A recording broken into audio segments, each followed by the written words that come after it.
Hello everyone and welcome back to another Ambitious Cruise video. Today I'll be taking a look at the new ship upgrades for version 13.0. There's a lot to talk about here. I'm not going to actually go through what these ships do individually. You can just see here and decide which ones you like the best. Overall, the upgrades are very good. They improve attack HP very significantly, which will be very key in certain game modes such as Grand Voyage and in Super Boss. But don't rush into it because there is going to be a lot more ships that need to be upgraded, and you don't want to rush into it and then waste your Supercolor on something that is not necessary in content.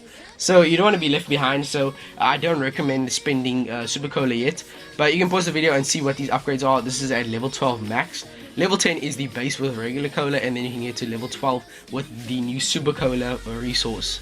So these ship upgrades are very good.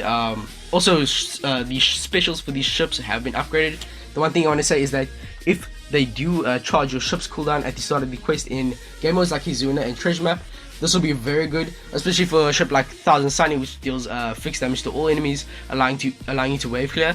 And also, if they charge your ship cooldown, then you'll be able to get a free 2.25x attack boost for your entire crew with the 1000 Sunny. That'll be very good, but if they don't charge your ship's cooldown, I don't think it'll be used because ships don't get cooldown from your captains or your specials, so it really isn't that great if they don't charge your specials just so at the start of the quest. As for what I have to say about this, so the first point I have is that obviously the maintenance is after the 24th of April, which is today. So tomorrow we should be having all the new upgrades for the new update, and we'll be receiving a total of 30 Supercolor over the span of a 5-day login. This will likely be just enough to max one of the 11 ships to level 12. I don't see them giving us any more or any less. It'd be kind of weird if they only gave us enough to max it to level 11 for one of these ships. I think level 12 on one of the ships should be just the amount that they give us. It's unconfirmed, but likely the ships will receive upgrades in batches every month, like level limit break and limit break expansion. I think they'll give maybe like 3 or 4 ship upgrades every month. It seems about right. And then what I say next is an assumption that Supercolor is a limited resource that you can only acquire a small amount of every month. So it's not recommended that you spend these Supercolors yet, because a specific ship will definitely be necessary for next and other upcoming Grand Voyages. So if you are a hardcore player who intends to clear them ASAP and can't afford to waste the Supercolor for the first few months, some of the best ships haven't received upgrades yet, such as the Ho ship or the Shark Superb. Shark Superb, if you didn't know, is basically the best ship to run for attack if you are running strength, dex or quick characters. It's very good for damage, and in Super Boss Hizuna it will definitely be very nice to use. As for the Ho ship, it's a very good XP ship that will be used, that most players just use for every team to get a teeny bit of extra XP.